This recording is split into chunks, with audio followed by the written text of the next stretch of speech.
So we're starting with Madleina tonight.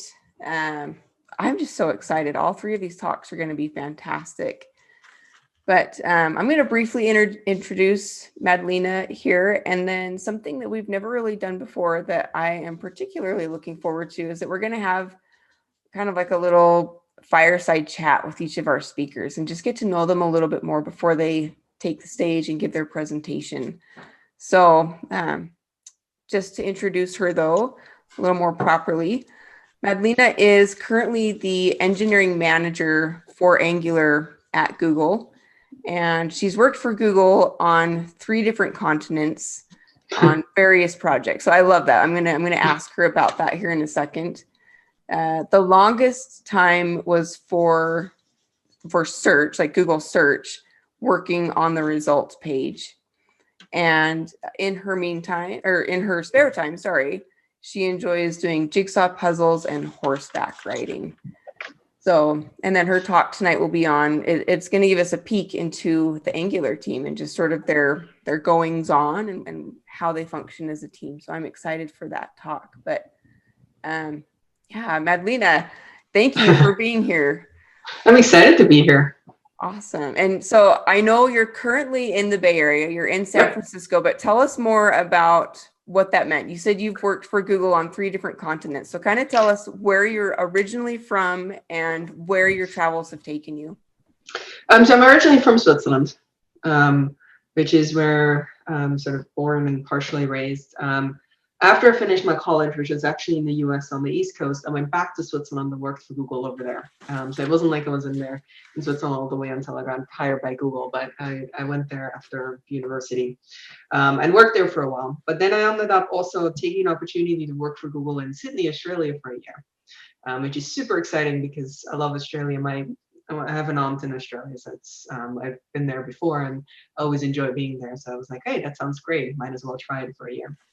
And then decided at the end of the year that I wanted to be closer to some of the friends I made at university. And so that's when I moved to the West Coast, because it turns out a lot of folks, I studied in Boston, which if anyone ever been in Boston in winter, it's not the greatest in winter. And so a lot of my friends decided post-university they're going to move to the sunny West Coast instead. And so I ended up moving over here. So that's how it came about. All right. What are some of your favorite things to do there in San Francisco? I think I love hanging out with my friends. I'm probably a little bit more quiet person in that way, that I enjoy my downtime or enjoy my smaller friendship circle rather than going out in big ways. But I do enjoy sometimes also seeing the scenery, going to the coast, seeing one of the places took me almost 10 years to discover is that there's elephant seals that are more or less year round at the coast, but especially over the winter, that's when they give birth. And so there's huge colonies there to go visit. And so that's been a fun thing to go see a couple of times. So if you're ever in the area in like January, February, you have a great opportunity to see a whole bunch of elephant seals. That's awesome. That's always fun. I've not seen them there in California, but in Oregon. So that's really They're cool. amazing. Now, yeah. At a distance, just to be clear, at a distance. Right, not too close. So how did you get into the tech industry? Kind of tell us that story a little bit. I was always fascinated. We got a computer when I was just before about 10 or 11, and I was very fascinated by it because at the heart of it, it's such a stupid machine, but it was able to do so many things. And so that sort of fascinated me about computers. It was like, how do you get that thing to be smarter and do more things? And so, but I didn't end up exploring anything outside of school. So I took, in high school computer science class, and then I studied in university and went from there. But that's sort of what sparked it, was just I can make it do things for me, was sort of the inspiration in that, of being useful and making it more useful. Yeah, cool. Okay. And then also we mentioned that you like to do horseback riding. So yeah, tell us a little bit more about that. How did you get into horseback riding? And is this more like riding, or do you do, and sorry, I don't know the names, but more of like the tricks and the jumps and things? What? At this point in time, I'm mostly focused on what's called dressage. That's the one at the Olympics where there's the music playing, but when I ride it, there's no music playing, right? Like we don't do any of that. But it's just more of a I decided then when I picked it back up as an adult, I did not need to add potential injury, increase my injuries potential so highly by actually jumping. And so staying nice and flat on the ground and not leaving the ground is very much my aim here. And so that's why I went more in that direction. But, it started as, probably not uncommon, pretty typical teenage girl fascinated with horses wanting to ride. So I rode as a child and then took a long hiatus and decided to pick it back up again as an adult at some point in time. So, nice. Yeah. So do you own a horse or horses? No. I just ride the horses that are at the stable of the trainer I work with. And What are some of their names? The one I'm currently riding is called Merlin. Awesome. But we've also had a couple of others that I used to ride were called Luke, Lenny, Sasha. So they're all over the map in terms of names. Nice. I always like finding out what the horse names are because they're not typical pet names. So that's cool. Although I find that actually cat names are even more amazing if you ask. I don't own any cats anymore at this point in time, but I find that every time I ask a cat owner for their names, they're all over the map as well. So. That's kind of true. Yeah. That's funny. Yeah. All right. Last question for you is, what's the last song that you played from like your playlist, like on your iPod or just your playlist of whatever kind? What's the last song that and not radio, but of your choice? Of my choice.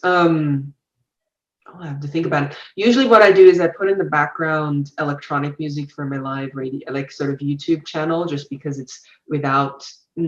because it doesn't have a lot of words, it's much easier for me to work with it. And so I'm trying to remember the last time it must have been, I think it was an airplane and I can't remember because it was jet lagged. So that's sort of more my music choices, that in the background. And so just because, as I said, it's easy, other than the radio when I'm driving, but it's just sort of the easy thing to concentrate on while I'm working. Because as soon as there are lyrics, I'm going to be distracted and then I can't type and do anything else with it. So Totally. Be lyricless. Yeah, I'm kind of like the soundtrack person. So because same thing, if it's lyrics or something, then I get distracted, but I like soundtracks. But That's awesome. So, okay, well, thank you. And I'll answer some of the chat questions afterwards because I'm not going to be able to type and talk at the same time. So I apologize for the delay in answering those questions, but I'll get back to you afterwards. Yeah, and there will be a Q&A at the end as well for your actual presentation. So maybe we can skip in a couple there. But let's get on to your talk. I know you've spent a good time preparing, so we want to make sure you have time for that. But I will just turn the time over to you, and then everybody else, if you can mute your microphones and turn your cameras off, that would help a lot. But let me see on to you. Make this work.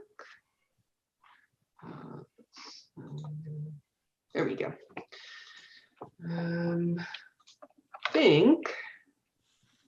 Am I presenting or am I not presenting? Yeah, it looks great. All right, because it doesn't show at all on my screen here. So we'll see how this works. This is the first time I'm doing this talk, so I apologize. We'll see how the timing works out as well. But I figured people keep being curious about our team, so I figured I'd give you a little bit of an insight. If you walk away from this talk learning some new things to try with your team, great. That's part of the purpose. But if you also walk away from this talk going like, you know what?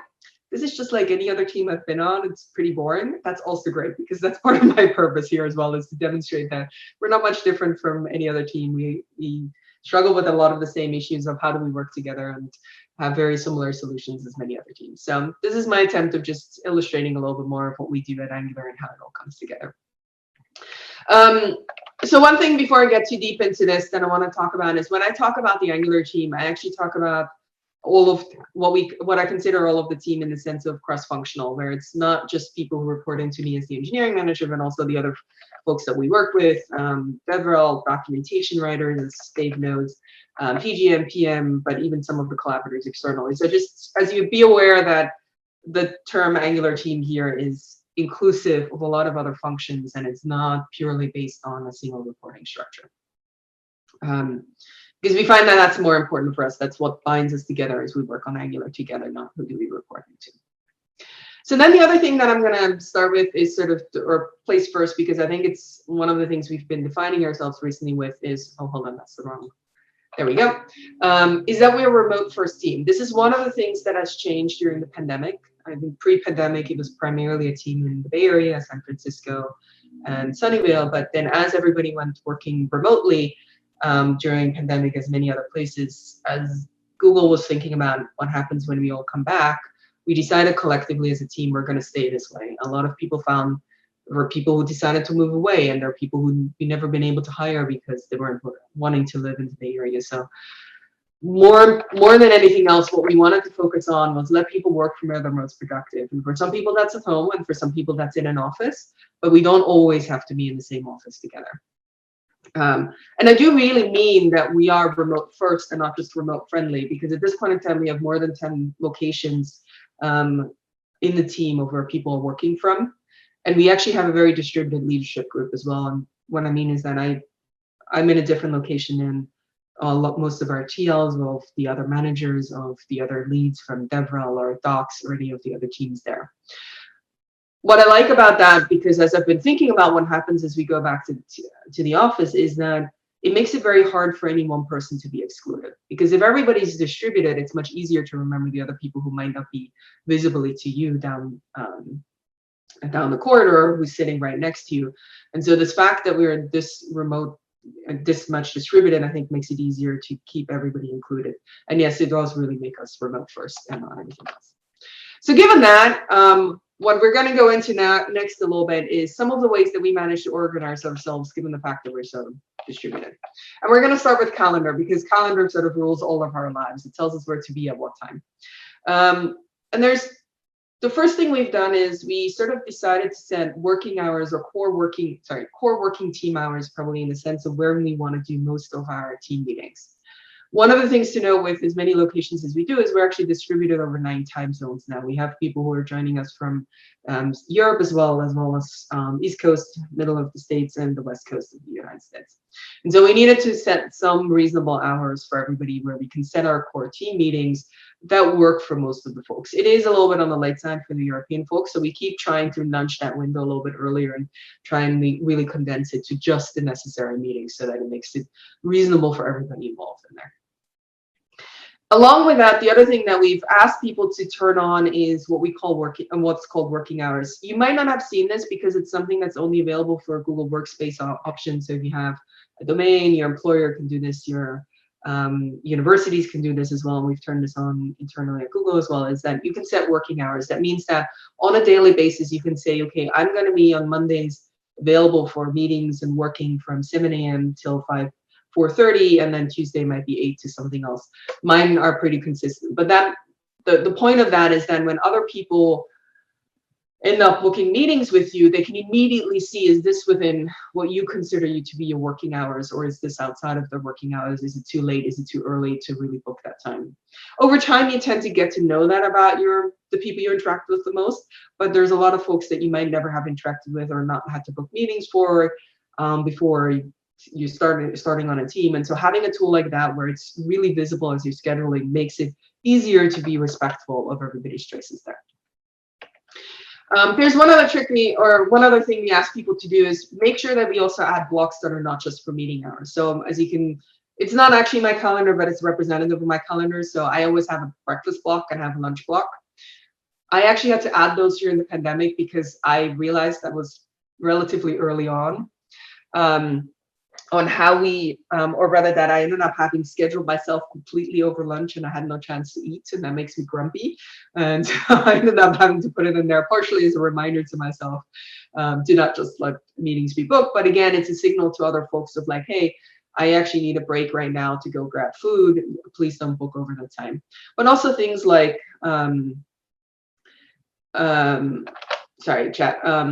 gym or times when you want to focus and not have meetings are good things to put in there. Again, it helps just people knowing when is a good time to add meetings, when is a good time to schedule with you without having to know all of the details and remember all of the details for everybody that's involved in the team. So that's on the scheduling front. Since we're talking, scheduling is all about meetings, let's talk a little bit about some of the things we do for our meetings to try and make them accessible and useful for folks in this environment. This is a pretty common practice, and I'll always reiterate it too as well. Publishing an agenda ahead of time is always great to do because that way people will know what am I coming here for? Is this worthwhile? Is this not worthwhile my time? Should I be coming or not? But the other thing we do, which is I think really important and I haven't seen as often, is the fact that anyone can add to the agenda. So you can see on the left-hand side a fake agenda, but you get a sense where people will put their name in a bracket and then the topic. And that means that it's not just the agenda or the meeting owner that determines what is talked about, but anyone can say, oh, in this team meeting, I want to talk about X. I want to bring up this concern. I want to bring up this point that is important for me to talk about. So let me just see what's, bring it up and be able to speak about it. So that's definitely very useful, something that I will share now, and I will keep in my teams going forward as well, as having that openness and accessibility. During the team meeting, one of the features we use a lot is raising the hands. I think you see this on Zoom as well. And this is something we're continuing to do even as we go back into the office, because there's ways, again, this is a Google Workspace option, so you might have not seen it. I've used Meet on a more personal basis where you can join a meeting from a laptop in a room and just get the features such as hand raising, sharing your screen, access to chat, without having your video and audio shared. So you can have that on your individual laptop while you're in a room with multiple people. And that's something we're practicing in our team as a way of, like, when we do have more than one person in a conference room, you do that. It also helps that way you can know who the person is and you don't call them by the name of the conference room. So when they raise their hand, which has happened a couple of times. The other thing with raising the hand, which isn't just about remoteness, but also I think very important for teams, is it gives a lot more evenness for people to talk. It doesn't just, it breaks up the flow of two people getting into a side conversation and suddenly dominate for 10 minutes, because we actually, if you ask the question, you got a response, you go back to at the end of the queue of raising your hand instead of continuing that conversation. And so that ends up just evening out the load a lot more between the team members of being able to speak up in the larger meetings. In the smaller meetings, that might not be necessary, but as soon as you have more than 10 people, this is a really good thing to make sure everybody gets their turn. The last thing I'll mention on meetings is what do you do after meetings for people who missed it. The part we probably more strive for than actually succeed is making sure that we have team notes on the meeting. We do a little bit better on some of our smaller team meetings. We do less well on the overall team meeting, but making sure we take the notes and rotate the note taker as well. If you have any access to something that automatically creates rotations, they're usually more used for on-call rotations, but we also use it just for, it's your turn this week to take notes, and that way everybody gets to do it and it's not just always the same person. The other one is we actually record some of our meetings for 3 people who can't attend or where the times don't work from a time zone point of view. We don't only keep them for 1 or 2 months around at this point in time, because it's more a matter of like, oh, if you just missed it, recorded, rather than being able to go back a year from now and look back on it. But I highly recommend doing that as well if you have the opportunity to record and share and make sure it's accessible to folks who were out that day or had a conflicting meeting, because, as much as we all want to attend every single meeting, well, maybe not really, there's often also the conflict of which of the 2 meetings at the same time can I actually attend. As part of what I've been mentioning all along is equal access to information, and this is part of why we do the recording and note taking. But there's a few other things we try and sort of say prefer A over B, just as a way of making sure that, again, everybody gets equal access and equal information and we don't accidentally leave someone out. The first one is, if you have you're using Slack, you're using Discord or any other chat medium, make sure you use a group, not a private DM. It's always, you might not realize who you forgot, or you might not realize this information is useful for someone else. This is a little bit the equivalent of the conversations you overhear of you in person in an office, where someone else is giving a tip over to some other person down, sitting 2 desks down from you, and you might not realize it's relevant to you until you hear it, and then that's great. But if everything is always done one-to-one on chat groups, you don't have a chance to overhear and hear the same information in that way. Especially with a remote first team, and again, this is very was mentioning earlier about how distributed helps us, is trying to have things online and on a VC rather than just doing it in person on a whiteboard and accidentally exclude someone. Yes, it is a little bit more painful not having the whiteboard sometimes, but if it is also worthwhile to make sure that you're not leaving someone out. And again, this doesn't mean it's always just sort of something to consider and make sure to create there. Written summaries of meetings and decisions rather than ad hoc catching people up. This is, again, one of those we probably are striving more towards than actually always emulate as much as possible, but it's something I found more useful to try and get into over time. And similar, last one is email groups over CC list individuals. A lot of this is about sort of creating that structure of having subgroup team lists where everybody's named, and that way you don't have to remember and then accidentally forget someone, because the accidentally forgetting someone is really terrible. Since we're so remote and have been for a while, one of the things we wanted to make sure is to have a daily space for connecting. And I can already hear some of you guys groan when I mention this, but we do actually have daily stand-ups in a lot of our sub-teams at the moment, although we always revisiting if it makes sense still or not. But the important thing about those spaces that we created is that it's not just about like, oh, what did you do? But actually often what happens is the first 5 minutes are spent catching up on someone shares something that happened, something cool they saw at night, or something cool they did yesterday, and people chit chat a little bit. Then we do a quick round of stand-ups. But the most important thing is more to know, are you blocked? Are you waiting on a code review? Are you waiting on someone else doing something for you, rather than like, oh, this is the thing and this is what's, you know, trying to keep track of what everybody's doing. So it's more sharing of like, are you blocked? And also having a bit of a sense of what your coworkers are working on if you don't ever overhear them talking about it. So that's one of the things we've been doing for connecting. One of the things we try very hard to strive towards is that no one works alone. As part of that, what we try and make sure is that every project has more than one person. I think we've all seen that XAKCD comic by now on the left-hand side of the having that block of one person propping all of it up. And what's very important as well for us, as many other teams, is making sure that we don't end up having a single person knowing only one part of the code base. And so that's, you know, there's a very practical reason as well for making sure that people pair up on their work, because it eliminates that potential of people not knowing a piece of code when someone else leaves. But there's also that social connection of being able to have someone else know your work and be able to ask questions about, or when you're stuck, being able to talk to someone about it. And that's really important as well. And actually, one of the things I'll call out as well that I haven't seen as much done in other teams, even when we were working on the pandemic in this way, is actually jumping on a call and doing live debugging sessions with each other, or live coding sessions. And not necessarily like pair programming in the sense of everything is done that way, but if you're feeling blocked or if you just want to work out something, there's no reason not to jump onto ad hoc calls and just look at the screen together and figure out what's going on. Especially useful if you're really stuck on a bug, or you're really stuck on why the code isn't working or why it's behaving the way it is. Because sometimes that other person really just sees the thing that you weren't able to see. The one thing we're really excited about that we were finally able to do a couple of weeks ago is coming together in person. This is something that we missed a lot over the last couple of weeks, couple of years actually at this point in time, because it just wasn't possible to travel, or it was uncertain if we should, or the windows were so short by the time we thought about doing it, it were possible.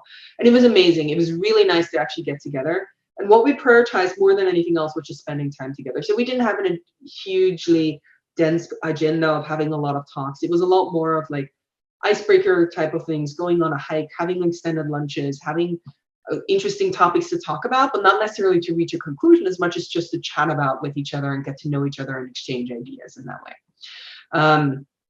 And so definitely something, if you haven't done it yet, highly recommend, if you at all feel comfortable doing it, to come together in person after a while and doing it on a regular basis.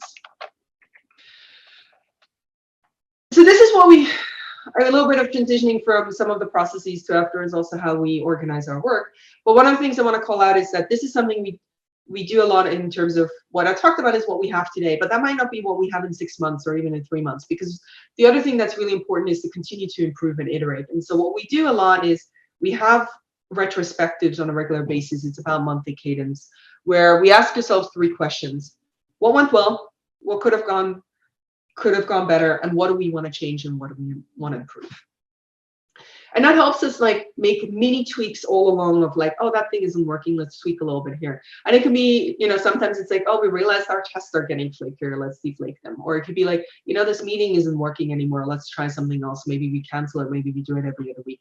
And so it can span anything on the team. It can be technical, it can be process, it can be people, whatever it is. But the point is just to have that time to think about what is working, what isn't working, what do we want to change, and then take action items. And then one of the other things we do is the next time we have a retrospective, we go back to the previous month and look at the action items and go like, okay, did we actually do all of the things we do? So sometimes we have to go back 2 months to make sure that we actually follow up on all of the action items that we set ourselves in this regard. And so that's why, as I say, like, this is what we're doing today. That doesn't mean we're going to do all of this in 3 months or 6 months, because we're continually iterating and trying to improve upon ourselves. So this is more of the process part of the talk of what we're doing. And from here, I'm going to talk a little bit more of like, how do we set our work and how do we talk about it? Or how do we know what we want to do?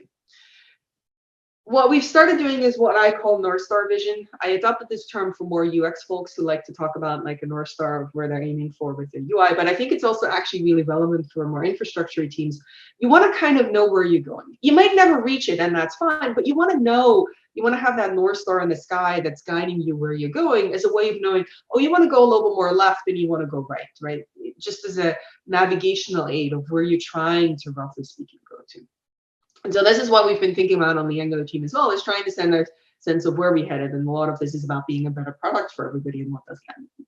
From there, what we've done is we've taken some of pillars of being able to say, these are the emphasis that we're going to place over the next couple of years in terms of areas that we're going to focus on more than other areas. Because there's always more to do than you can. So you're going to have to pick what you're going to really focus on for the next little bit in order to actually make progress on these areas. So what I would say is that this is sort of the top-down part of things, where we end up just having like, here's where we headed, here's what we're doing. And then the other part that happens is we actually have a bottom-up where we have a prioritized backlog, which feeds into our OKRs that kind of were influenced by all of this. So what we actually do is on a per sub-team basis on the Angular team on bi-weekly basis or so, they're just continually having a little bit of a backlog, making sure that as new ideas that come in, we go in there. To be clear, a lot of things that we have on the backlog are large projects, and so it's not like we pick up new projects every single week, because some of these are larger projects. Like typed forms was a project that we had for 6 to 9 months in our current work list, and that meant there wasn't any other project that was going to get there. So in that sense, it's a little bit different than agile than what I saw in the comments. So it's a little bit less on like really having so fine-grained that we know on a weekly basis. But we try and push down more that the teams know, they hear from customers, and I'll talk about that in a second, how we pick what we choose on. And so I want to delegate and make sure everybody has that, scope to set their own vision on what they want to do. From there, it's easy for us to set our quarterly OKRs and our yearly goals, because if we know what we want to do and we've done the backlog correctly and it fits within the pillars that we talked about, it just sort of naturally falls out. Here's the big things we're going to do for the next quarter. Here's the things we're going to do for the next year. And so this is why it's a little bit of a top down and a bottom up, where the individual sub teams tell me what they want to do, and I sort of help set and make sure we all know where we're trying to head. And it's actually worked out so far that we didn't end up having too much of a mismatch between the two of them. So how do we know what goes into the backlog? Or how do we think about, actually, I realize I need to switch these two. What we do is we end up having, we're in all of these spaces. We attend meetings, we see the GitHub issues, we're on Twitter, conferences, we talk to you guys, we read what's being posted everywhere. And that's all like sort of background information and constantly we get more information from, which is how we end up doing our prioritized backlog. The good thing is at the moment, a lot of the most immediate needs are very obvious because we have a couple of really big things we need to go after. And unfortunately, that means we have a little bit less time for the smaller things. But that's what really comes together, is that we take all of that and sort of create a backlog out of that. And because teams are exposed to all of this, that's why they are able to make these decisions themselves on how they want to do that. The one thing I'll say is, as we do that, going back to the slide I was skipping for a second, is that we're trying to constantly balance on a number of different dimensions, and I'll call out 3 specific ones. One of them is about 1P versus 3P. The good thing is that because our product is the same in both cases, a lot of times this is actually relatively easy to achieve, because most of what we do is relevant for both 1P and 3P. And so it's relevant for both the internal usage and the external usage. And so it's probably the easiest one of these to navigate in some ways, because so much of our work is common across the board. But we are keeping an eye on making sure that we are actually doing work. There are some areas that are only relevant internally and externally, usually as we interact with the rest of the tech stacks. And so we need to make sure that we cover both of those. We also want to make sure that we have a good mix of really pushing what may often refer to as innovation or big rocks, right? Like these larger projects that are going to take a lot of time and that are really going to end up take a while to figure out what we want to do and implement, as well as doing the smaller things, the maintenance work. Some of it is just doing upgrades on TypeScript as the new versions come along. But some of it can also be more just fine-tuning our rougher edges and smaller tasks, and trying to have a good mix between the two of them, because they're often also different types of work. And so it's nice to bounce between something that you might be thinking about and wrapping your head around something very abstract, and then being able to do something that's a little bit less abstract and a little bit more concrete. And this is where the big and the small often comes together too, is like having tasks that span weeks at a time, and tasks that might be more a day or two of just fixing a couple of issues, and letting people be able to, if they get frustrated with one task, be able to pick up something else and make some progress and then get back to the other one. And I think that was all I have to say about Angular. So I'm hoping that was a little bit helpful. And as I said, like if you came away from the first part of like, oh, that's mostly what my team is, that's great. If you have any suggestions on something else you guys are trying that would be useful for us to try, I'd love to hear it. And I hope the latter part gave you a little bit more of a sense of how we think about our work and how we try and create our list of work. Oh, I think that was fantastic. I think you had so many ideas there of just how to keep things going, and it was a fun snapshot into how the team is working. Does anybody have questions? I was trying to encourage anybody, if you had some, to put them in the Q&A so that we could find them there. But are there any other questions for you there, or for Madleina there? One thing I did want to point out though, Madleina, is something I appreciate about clearly what you're doing there with the team. And you were kind of mentioning this, how you're taking the team is always being conscientious of what the community is sharing out in Twitter or wherever. And I just want to thank you, because I think it's been very clear that given that that's a difficult thing to take input from the community and try to implement those ideas, I think you guys have done great with when and where possible. You've made changes or upgrades. And I think that's really, it says a lot about the Angular team and about Angular as a framework, that we're very community oriented. So We try. Yeah. Thank you. No, we really try. And I on the flip side, I would say is you guys inspire us as well, right? Like it's what's really interesting is we work on Angular, but we build less with Angular. And so we actually need to hear from people who use it, who are pushing it at the boundaries of like, where are the places that we could do better? Because we might not run into those as frequently as you guys do. And so we benefit a lot from hearing from you guys in these spaces to learn more about what is working for you guys, what's not working for you guys, what's easy, what's hard, and all of these ways is a way of being able to know where to take things. So yeah. Well, cool. Yeah. We do have a couple questions over in the Q&A. So one of them, first one from Reynold, and I'm sorry if I mispronounce anybody's name, but they would like to know, what is OKR? Oh yeah, sorry about that. See, I knew I was gonna end up having a couple of like instances of internal jargon, and I was trying to find, although this isn't necessarily just Google jargon, I think it originally came from Cisco or Oracle. It's objective key results. So you set your objectives and the key results in order to achieve the objectives. It's a way of being able to say, what are we doing and how are we going to do it for about a 3-month span is usually what you do it for both a 1-year span and a 3-month span. So as I said, I think Oracle was the one who came up with it, actually, not Cisco. And it's a technique that Google has adopted as a way of organizing yourselves. Nice. Okay. And then Cicero would like to know, what would be missing on the structure of your team that you would add or maybe even change? Oh, that's a good question.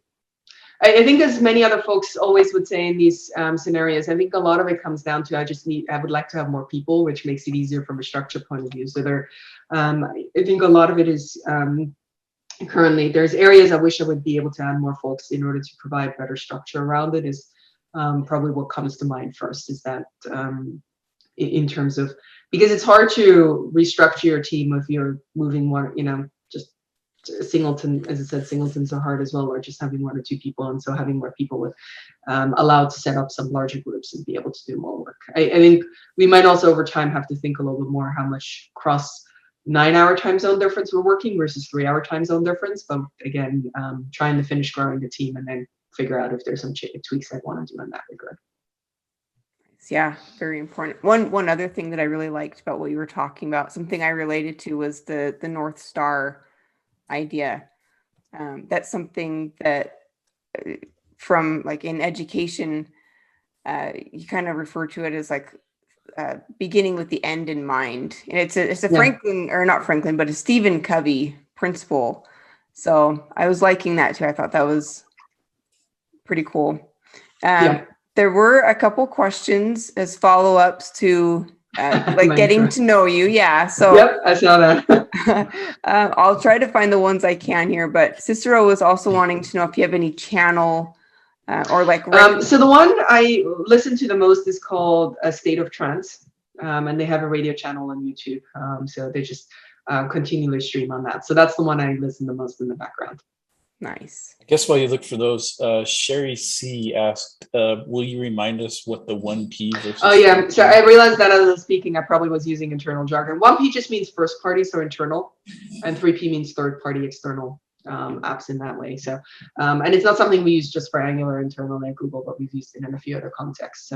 It just means that we're trying to balance work that is only needed by internal Angular apps and external apps. And as I said, most of it comes down to, for example, Bazel is externally used by some of you guys, but not all of them. And there is Blaze, that's the internal version. And they're mostly the same, but not quite in a few cases. And so we have to make a few adjustments in places. And there's a few others like that, because there's a lot of internal tech we have to use as well, because that's required by Google, and they're not always external equivalents. So we have to make things work with that. Cool. All right. Well, last question for you is what's been your favorite puzzle that you've ever done? Oh, I'm terrible with favorites because I'll keep changing my mind. What I will say is that I actually like I like them to be engaging but not too hard. So I prefer more the 1,000 pieces rather than like 5,000 or 18,000. I also don't enjoy the ones that are like an all white 1,000 piece puzzle. Terrible. That's not what I want. I want a pretty picture at the end too, and I don't want it to be too frustrating. So right, yeah, I'll say that. Yeah, I think might be the best way to answer that. Those are some of my favorite apps, like on the iPad or something, just the puzzle ones. So very fun. All right. Well, thank you again, Madleina. I think there's tons of great ideas that you shared. Any team is going to really benefit. So yeah, thank you. Cool. And then let's move on to Brenden. All right. So with Brenden, who's here at 2 a.m. his time, I guess it's now 3 a.m. So thank you for that. That said, though, he is joining us from Zurich. So he's currently a senior software engineer and works for a company called EF, or Education First. And I do have a question for you about that here in a second. Okay. He's also been an organizer, though, for Angular Seattle and the Seattle JS meetups, as well as for the Cascadia JS conference. So very involved when he was back at home in Seattle. And when he's not coding, you can find him playing tabletop games with his friends and family. So we'll have to ask you some of your favorite games that you like to play. But Brenden's presentation tonight is going to be on trusting the robot, using the power of Git to automate your releases. So also something I'm very eager to hear. But yeah, let's get to know you a little bit more. First of all, I saw people commenting on the chandelier, I guess, above your head. It's reminding me of like the Volcom logo. Yeah. But okay, tell us more about your job, because if I'm thinking right, isn't this the company that lets teachers take their students around to different countries and they'll do like educational tours? Okay, so tell us about what you do. Yes, so that's one of the things we do. So EF's been around since 1965, and kind of our bread and butter is helping connect people through learning a language. So and we really specialize in that kind of experiential learning. So that could be doing a class trip, going abroad with the class. We do operate language schools. You can go and stay for a number of weeks at school and learn a language. You can do exchange programs.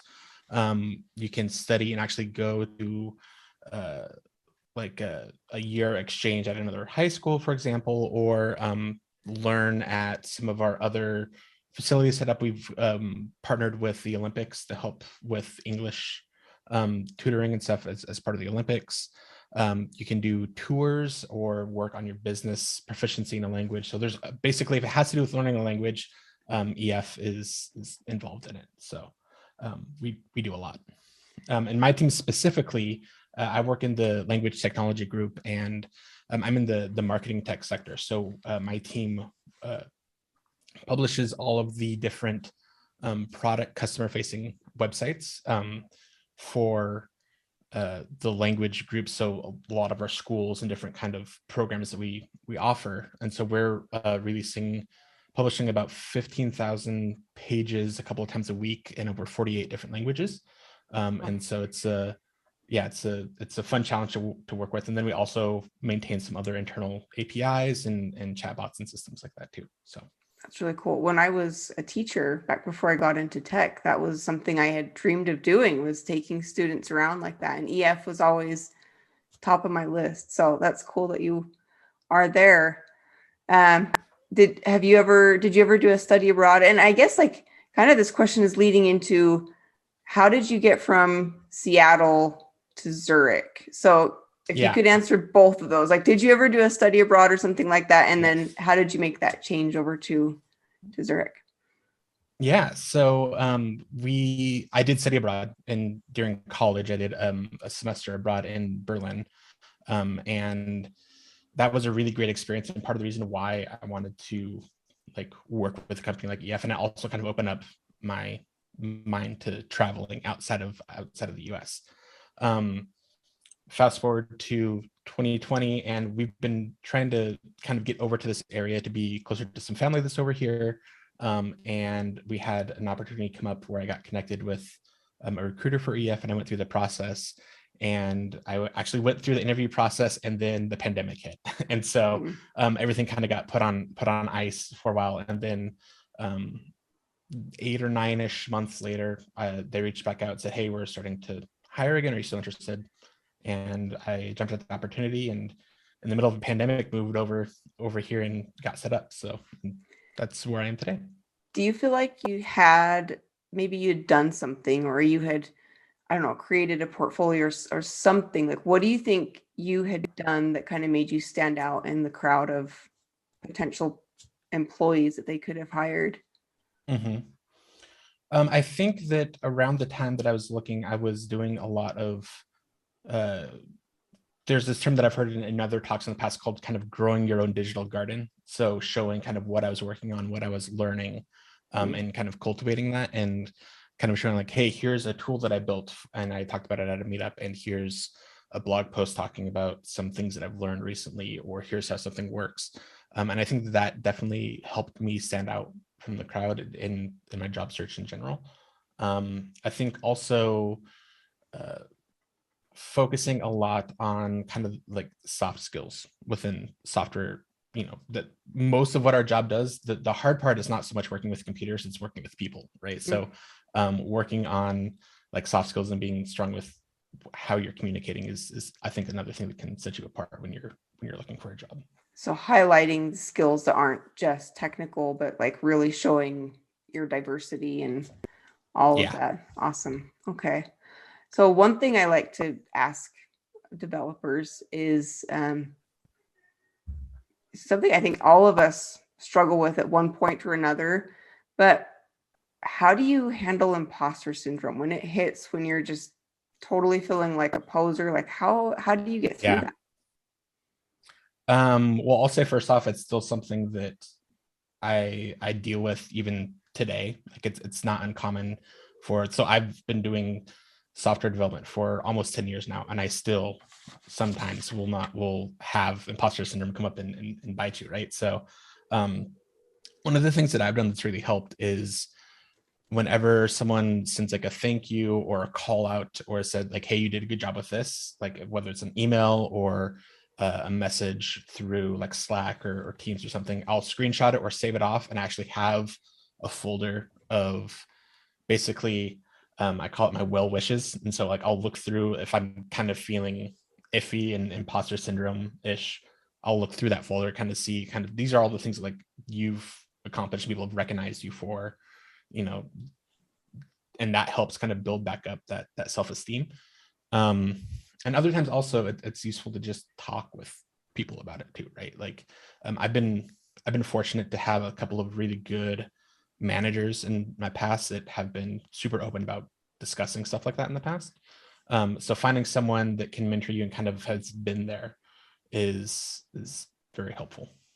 Nice. I love everything that you're sharing. You know, I think from how you got involved with meetups, your suggestions on kind of how to stand out, diversifying your portfolio, your background, and then your suggestions here with imposter syndrome. I think there's a lot of value that people can draw from that. So thank you for those. Just more of on a fun note, I'd like to know, I think I'm probably just a little bit older than you. I don't know, we'd have to find out, but I bet you still grew up in the 90s. So what's something from the 90s that you wish were still around that you could play with or use today? This is going to sound kind of weird, but independent video rental stores. Oh yeah, So no, totally. I grew up in a smaller town outside of Seattle, and one of my favorite things growing up was, you know, every few weeks we'd go and my brother and I would kind of walk through and kind of find videos that we want to rent, movies, and then we'd go back and watch those with, you know, our parents and stuff. But that it wasn't something like a Blockbuster video or something like that, but it's more just a standalone independent thing. There was a mom and pop shop. They had like a little arcade cabinet that you could go and play games every once in a while. I remember playing like Super Mario Brothers in there. And it was a cool experience. And I think it's, aside from something like a library today, it's hard to kind of find something like that where you can just kind of wander around and be like, oh yeah, no, I want to try this, I want to try that. Right. So that's something that I have a lot of nostalgia about. Totally. And see, I miss being able to find some of those older movies, and Redbox just doesn't cut it. They don't have enough titles in there. So great idea. I think we should start one. Yeah. All right. Well, let's not take much more time from your presentation. I'm going to turn the time over to you. And then again, if anybody has questions for Brenden, whether that's about him, like himself, or about his presentation, please put your questions in the Q&A and we'll get to that after he shares. So time is now yours.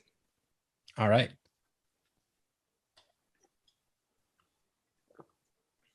How's that? Is that sharing for everyone? Yes. Yeah. Okay, cool. All right. So as was mentioned, my talk is Trusting the Robot, and we're going to talk a little bit how you can use Git to automate your releases and kind of take the human element out of that, so that your life is easier and there's less pain. So as was mentioned, my name is Brenden Niedermeyer. I'm a senior engineer and tech lead at EF Education First. And we talked a little bit about this, so I won't go too in depth, but I've been doing web dev community stuff for the past few years. And today, kind of the big thing that I want to talk about is change and how we deal with it as engineers. Specifically, three kind of aspects of change. How we go about communicating change to other groups, how we can kind of standardize that communication, and then once we have it standardized, how we can go about automating it. So first, I want to tell a quick story. So imagine that there's a team, and this team is responsible for a few applications and libraries. And as in many places, they work in a super fast-paced environment. They work really fast, they deliver on time, they're successful with what they build, but they run into a couple of similar problems every few weeks.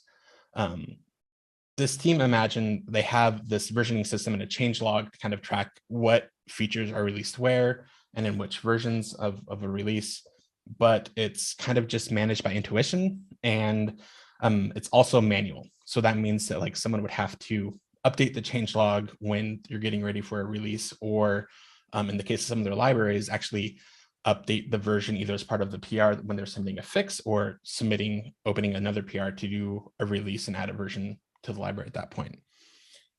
And so because people are involved with this, sometimes it's not super consistent, as you can imagine, because we're not consistent. So that means at least once or more a week, someone ends up having to dig through a lot of Git commits or history on GitHub or GitLog and figure out kind of what features are included where.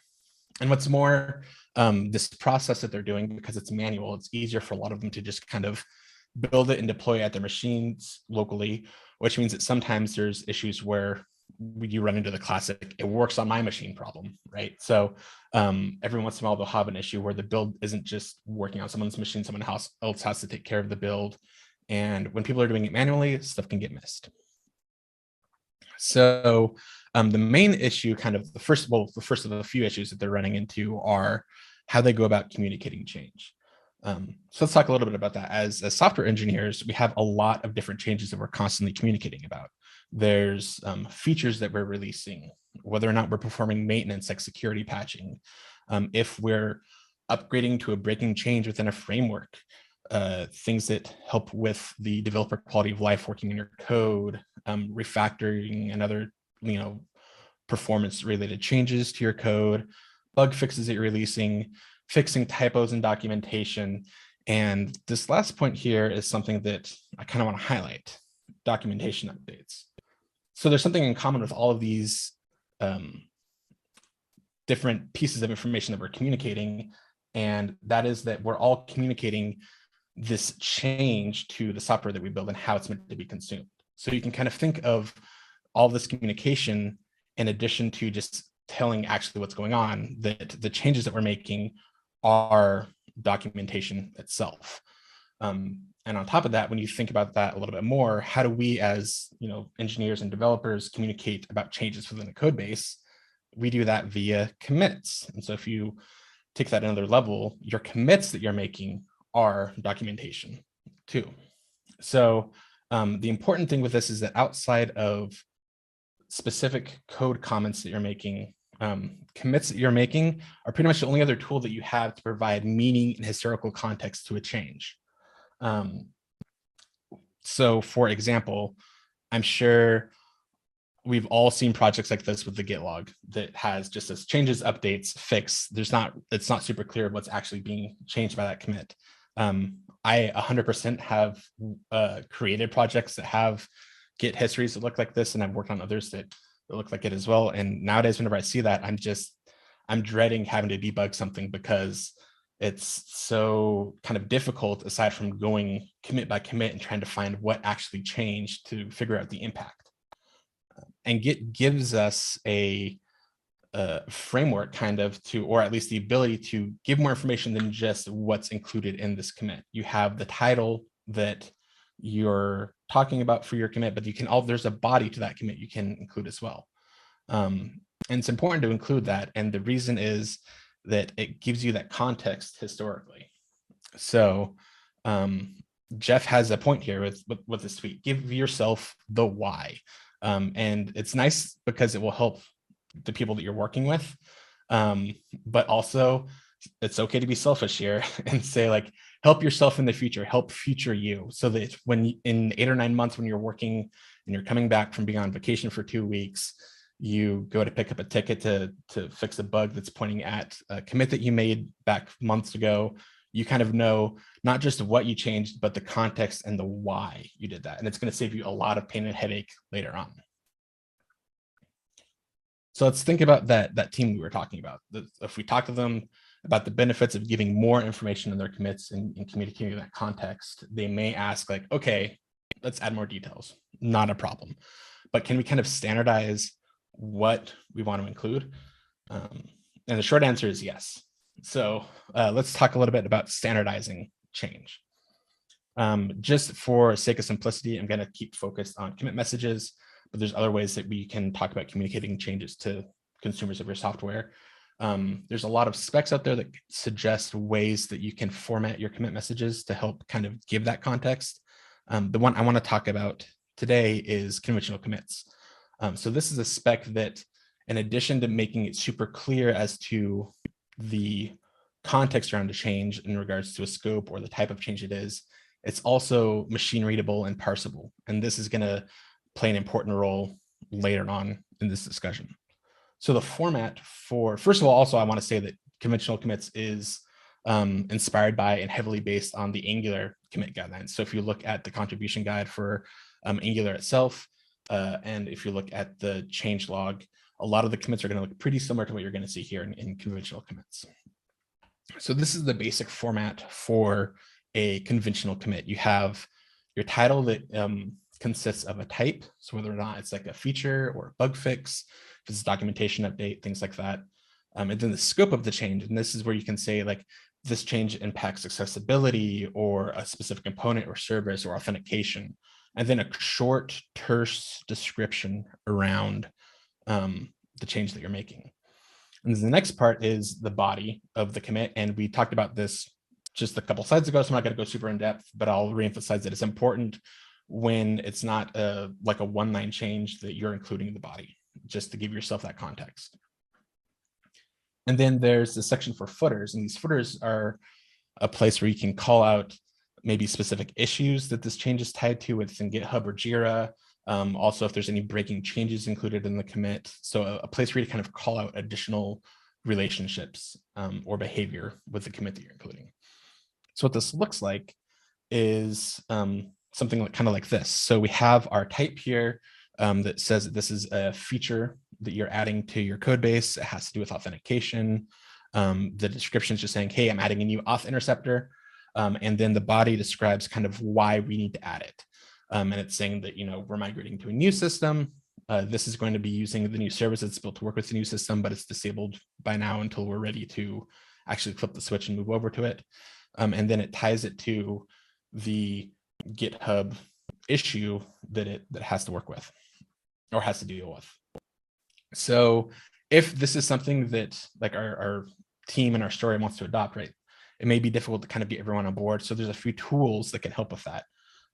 Things like Comitizen, which is pictured here, gives you a few prompts, you can answer them, and then it will actually take care of the formatting of that commit for you. So you don't have to worry about making sure that it follows it perfectly. Commit lint is a tool that you can use to lint the commit messages like we do with Prettier or our you know, normal code bases or ESLint to make sure that they're adhering to whatever structure you want. And then you can use Husky to actually have that check run whenever someone is making a commit locally. And I'll mention that Comitizen also has this really cool feature where if for some reason your commit fails, you can retry it. So if you spent 5 minutes typing out a super in-depth body for your commit message, you don't have to lose all of that work and start again. You can just say Comitizen, retry, push it in. So going back to the team from our story, perhaps they've decided, okay, we want to start adopting conventional commits. We want to start using Comitizen and linting and commit lint and making sure that we're all adhering to this format for our commit messages. Do we have a standard way that we can communicate this change? And if we, well, now that we have a standardized way of communicating it, are there other advantages that we can have? For example, from our story, our team still doesn't have a super clear way of determining the version that's going to be released. And I'll do a quick aside and talk a little bit about semantic versioning or SEMVer. This is a pattern that is pretty popular within the JavaScript world and outside of JavaScript around how to go about declaring a version for your software. Basically saying, given a version of major.minor.patch, majors handle breaking changes, minors are backward compatible features, and then patches are backwards compatible bug fixes. So if you think about kind of conventional commits and then SEMVer itself, there's kind of a parallel between the types of commits that you make and the rules of semantic versioning. So our fixed type for conventional commit correlates to a patch version bump within semantic versioning. Features correlate to a minor version bump. And then if we have any breaking change, regardless of the type, that's going to be a major version bump in your software. Now, there's other types of commits that you can do for like CI changes and documentation and tests. But these are the three kind of main things that correlate to how it impacts the version. So we have this process now of having your commits and kind of the version that's derived from them. And it's pretty straightforward. So now that we have kind of rules about how this should be consumed, we can talk about automating these changes. And when I'm talking about automating, what I really mean automating change is automating your releases. So is there something that can be used to ensure that now that our commits and everything are consistent, that our releases are as consistent as those commits and the commit messages? And the answer is yes. So there's a great tool out there called Semantic Release. This is a tool that takes that progression of commit messages in Simver and automates that entire release process. It can do things like publish to NPM for you and create releases on GitHub and give notifications to issues that are open saying so-and-so has been released in this version. So the way that this works is essentially whenever this is run, it will analyze the commits that have occurred since the last release you did, and it will determine the release type, and it will follow that kind of Simver style pattern. So a fixed commit will result in a fixed release, which would be a patch, a version bump in Simver. Feat would be a feature release and a minor bump, and then any commit, regardless of the type, if it has a breaking change in it, would be a breaking change release. And the nice thing is that if this doesn't fit exactly what you're looking for, the different types and what kind of releases they can publish is totally configurable. And the nice thing is that because it's configurable and it's automated now, this is predictable. So the way that semantic release kind of works is that has this concept of release branches. I'm going to touch on this a little bit later, but basically you run semantic release within your Git, your CI for your software and your code base, and that could be in something like GitHub, GitHub Actions or GitLab or Circle CI or whatever have you. And it will take care of this for you. It'll determine the version, prepare a release, and publish it.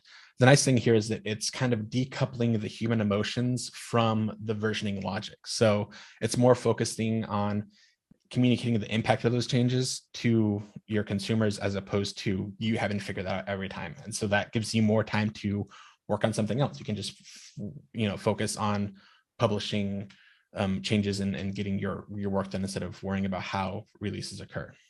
So we go about configuring it. There's this release RC file that you include in your repository, and you declare your release branches. And what these are essentially saying the branches within your repository that you can create releases from. So it can be super simple and just have one branch there, or it can be more complex and spell out some more complex logic. We'll touch a little bit on what a branch configuration looks like and what it does later on. But you can get super complex if you want to, especially for things like libraries. It's super powerful. There's also a bunch of plugins, and these are plugins that are called in the order here throughout the various lifecycle hooks that semantic release calls as it's analyzing everything. So these can handle everything from analyzing the commits and determining the version to generating your release notes, actually updating a changelog in your project. It can package and publish to NPM, create releases on GitHub, create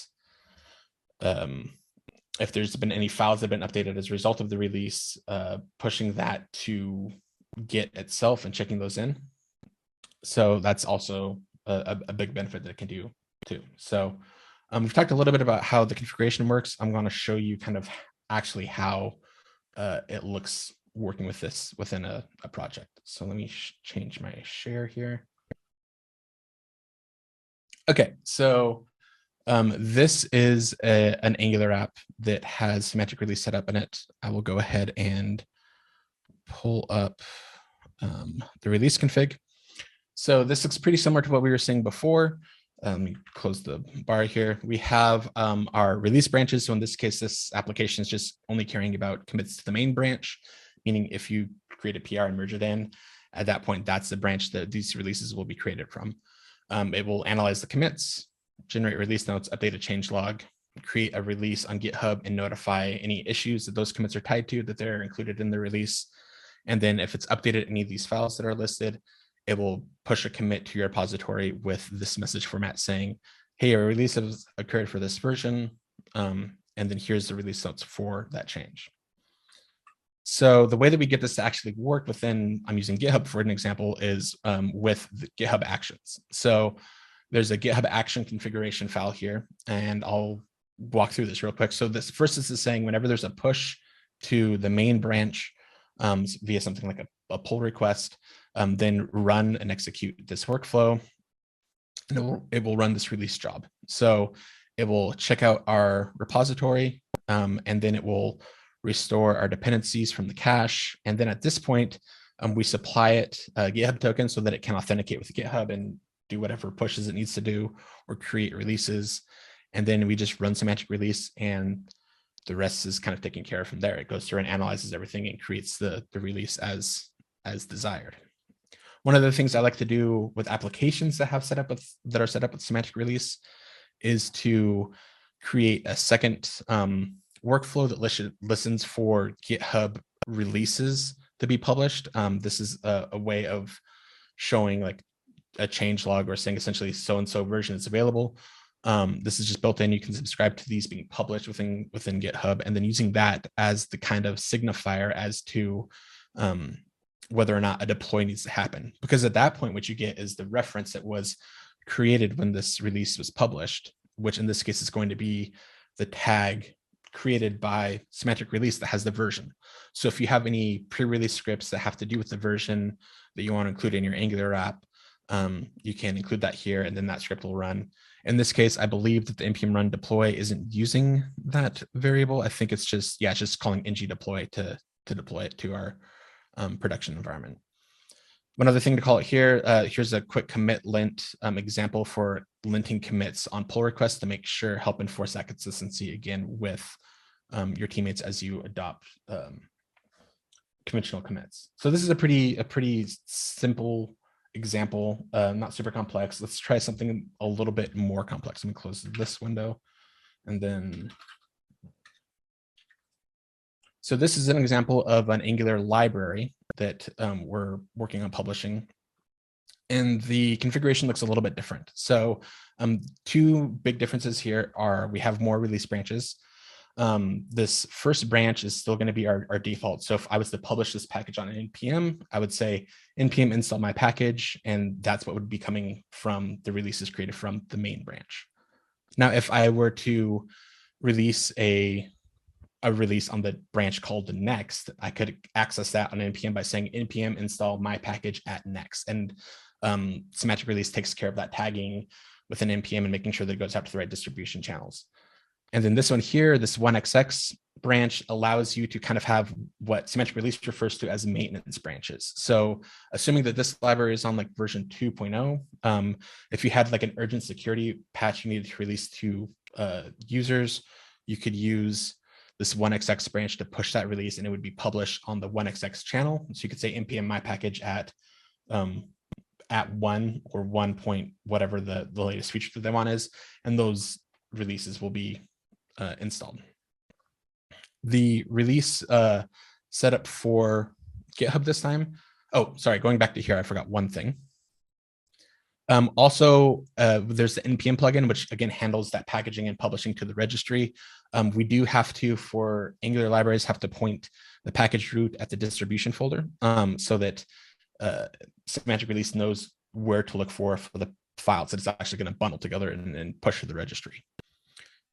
In terms of GitHub workflow, it's pretty similar to what was before, only we're having it be active on more than one branch. So you have main, next, and the 1x branch. So the same branches that we have in our release configuration.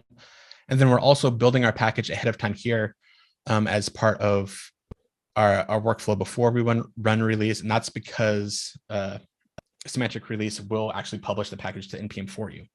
Now, there's other ways you can do this. You can hook into some of the other npm lifecycle hooks to do this, but I like having it in the workflow because then it's super clear where that build is actually happening, and it can fail the workflow if something happens with the build and it fails. Only difference here is we're now including our npm token so that semantic release can authenticate with npm to publish your package. This Husky flag here is just to keep, if you have Husky installed, keep Husky from checking any commits that semantic release is creating, because it's not super important at this point. You know the format they're going to be in. So that's a slightly more complex solution. Let's try something a little more complex. So my team uses NX to manage a bunch of different libraries that we distribute internally within the company, both for our projects and other people's projects. So it is possible to push NX packages with semantic release. The folks at the Alberta government released a plugin that makes semantic release compatible. The main difference is that now you have kind of a root configuration, and here you can kind of set all of the settings that you want to apply to all of your releases. So in this case, just defining the branches that we want to use for our release. And then in the libraries themselves, you can create, there's a generator within the plugin that will actually generate these files for you. So it will create your release configuration. It'll update the tag format so that it's easier to kind of track what's impacted by which project is impacted by the changes. But other than that, aside from calling the actual NX release plugin, the rest of it is pretty straightforward and identical to the way that the rest of the configurations work. And the nice thing is that because there's a generator, you can actually use NX to add these in. So if I have lib3, for example, isn't currently set to use semantic release, as you can see here, but I can run this within NX and it will add our configuration here and it will update the project JSON to make sure that there's a release target. Now the releases for this are going to be a little bit different. Like before, we're paying attention to our release branches and installing our dependencies, but NX is really good at knowing what's been changed in a commit. So my recommendation when you're working with NX is let NX worry about what's changed in terms of what projects have been updated and just don't try to kind of reinvent the wheel here. So I'll run an npm run build, which is just an NX affected targeting the build target for all of my libraries. And then same thing with run release. If we look at our package JSON, oops, wrong package JSON. Our build is just running affected build, and then our release is running affected release. And so that way, if you're publishing a change to one or more different libraries, it will just be taken care of and NX can handle it from there. So moving back to our slides. A couple of quick tips when working with semantic release, keep it simple. So there's a lot, as you can see, that you can do with semantic release. You can do these super complex workflows, but my recommendation is if you're just getting started, just try a simple workflow with a single release branch, get used to that workflow, and then only add those more advanced configurations if you really need it. And the benefit you get from this is that it gives you the opportunity to review your workflows as you're doing this to make sure that it's still kind of meeting your needs. Tip 2 is revert, don't roll back. There's a tendency that people sometimes have to, if something is wrong, to just roll it back to an earlier version. With semantic release, it's a lot easier to just, if you have the fix ready to go, push the fix, do a normal release for a fixed release, and problem solved. Or if you don't have a fix yet, but you know you need to revert some earlier code, actually just do a git revert, commit that, and just kind of keep on rolling forward as opposed to rolling back. Only do a hard rollback if you absolutely have to and there's no way around it. But I've only had to do that like maybe one time, and it was because I totally messed up my Git repo.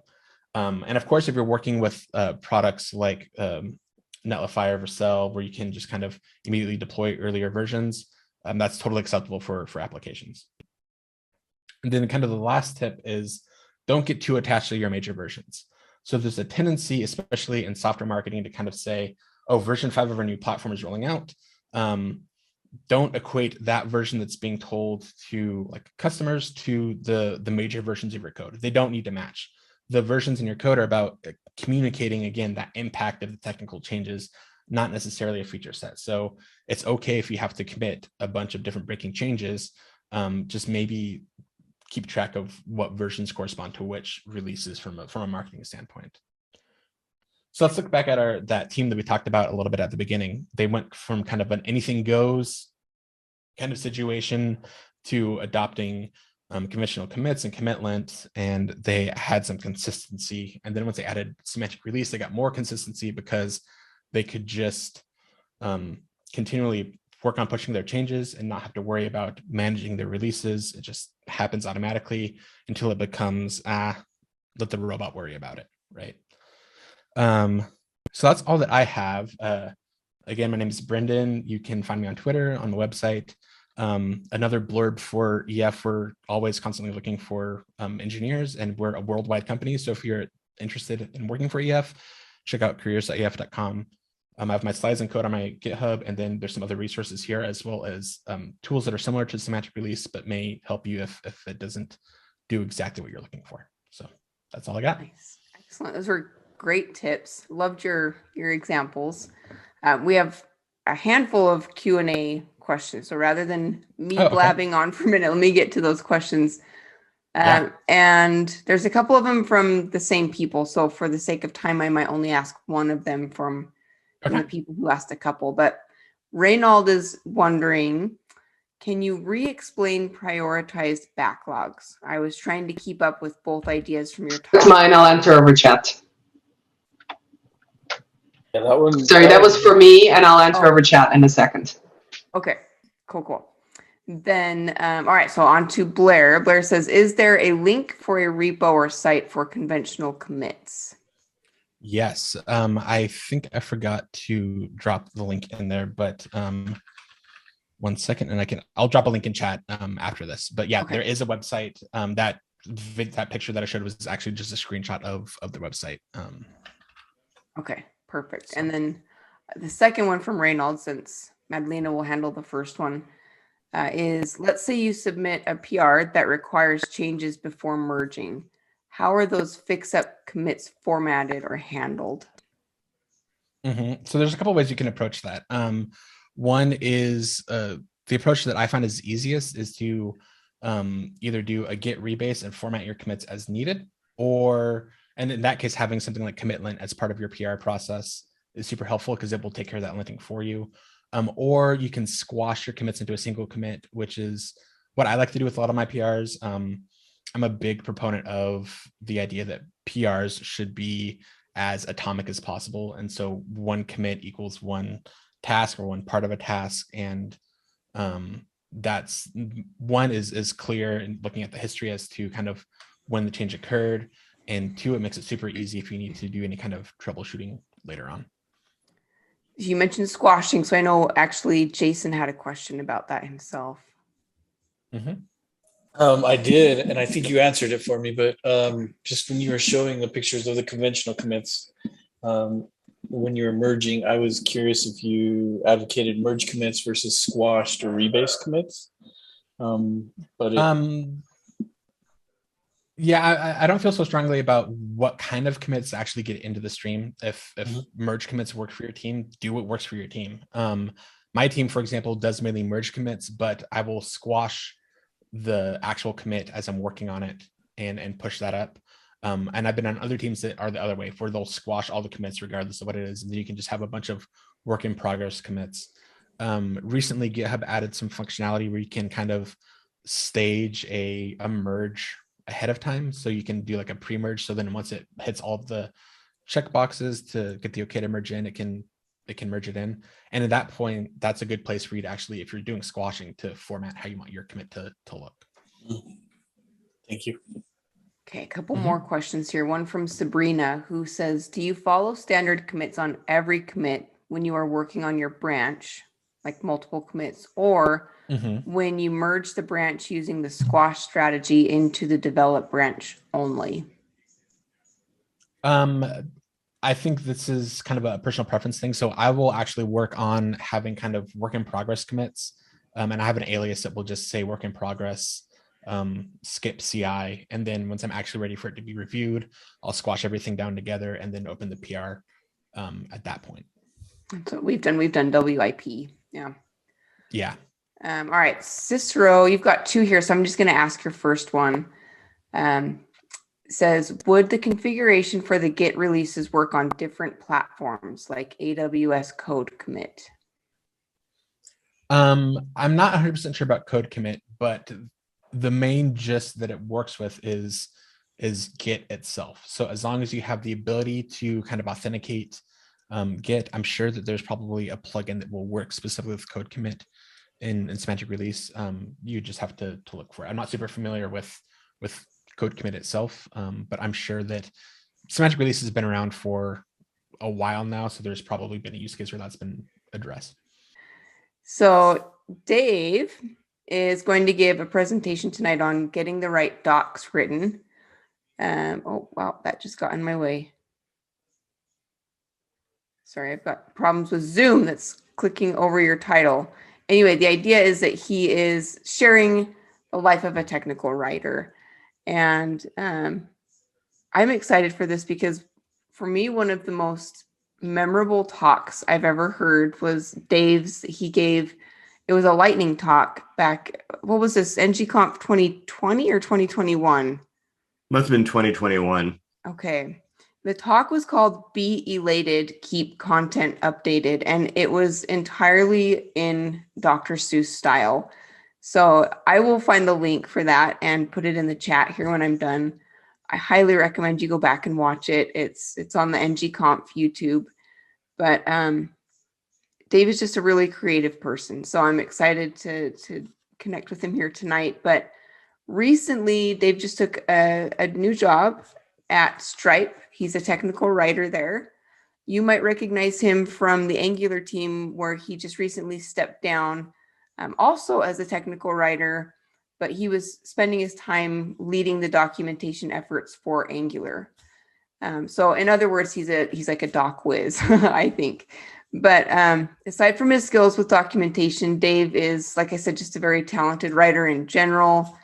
And when he's not, and Dave, you're going to have to correct me, I'm kind of going off of memory with these, but I seem to remember you saying that you have a love for Star Wars, and if it wasn't karate, it was something like that. Am I? It was, you're right about Star Wars and Okay. Aikido. I was a martial arts instructor in my spare time for many, many, many years. And I ran my own Aikido dojo. Oh, that's so cool. So up until about 5 years ago. So yeah.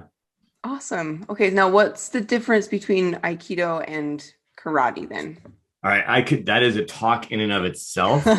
And so I will say, just like in documentation, I never compare one product to another. I just say what mine does well. Okay. And Aikido is more like, I always joke that it's like it's self-defense when you're not sure when the person attacking you showered. Because it's a lot of redirecting and getting people away from you and stuff like that. Really though, what I always like to say is every martial art has a context, a situation that is why the movement system came about. And Aikido does not assume that your attacker is the enemy. With Aikido, the things you learn could be used on someone who is having a mental health crisis, someone who is, you're at a party with a friend and your friend maybe just broke up with their, significant other and maybe had a little too much and now wants to drive home and they cannot do that and they don't want to give you the keys. It's that kind of a context. So, yeah, I did it for a long time. Nice. I love that. I love learning these things about everybody. So if you were given the choice of a ship from Star Wars, which one would you choose to fly or just fly in? Oh my gosh. I know, isn't this hard? I didn't even I didn't prepare you for that question. You totally didn't. I mean, everybody should say like the Millennium Falcon, but I think that is almost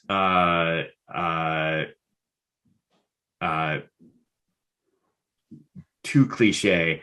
I was a big fan before they like made them all not canon anymore. I was a big fan of all the like extended universe stuff, and Yeah. I was just a fan of the X-wing, and because I could probably sit and talk to an astromech droid far longer than I should, and I think that would be amazing. So, have you been to Galaxy's Edge at Disneyland? No, Okay. No, that is definitely on the list. I cannot wait.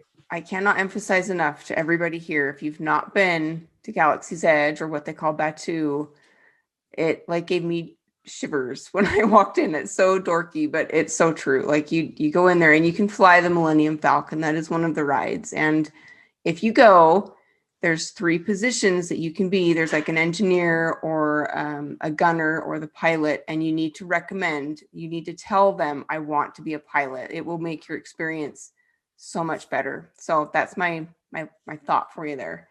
But Dave, you've had a successful career. So what's kind of been maybe your biggest barrier or something that you've had to overcome, just a challenge that you felt like was really difficult, and how did you overcome it?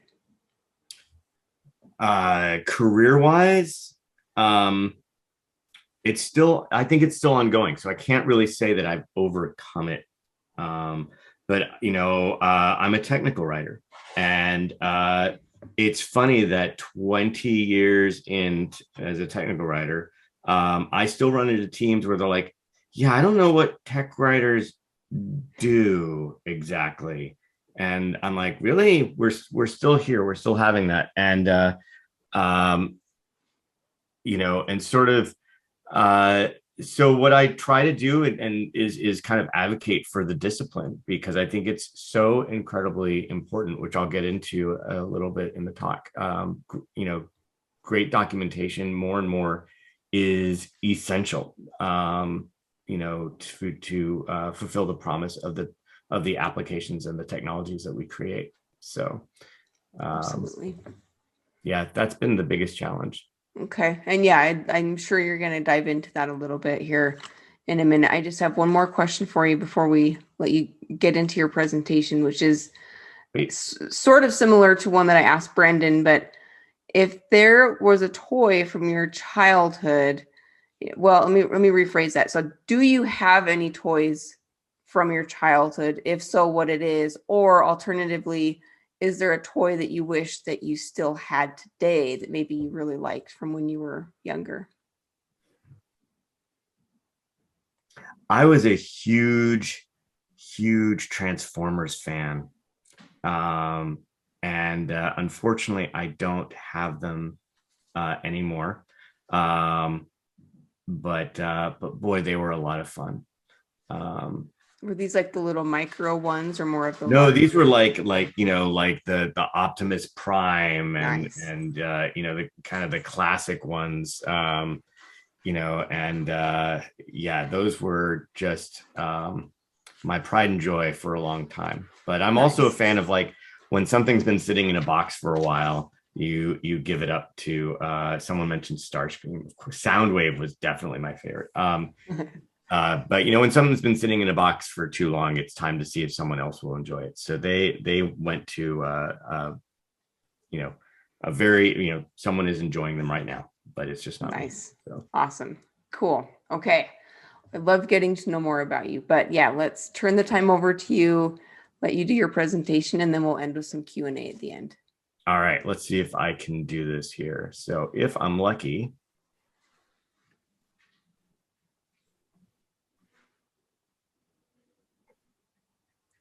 there we go. Looks good.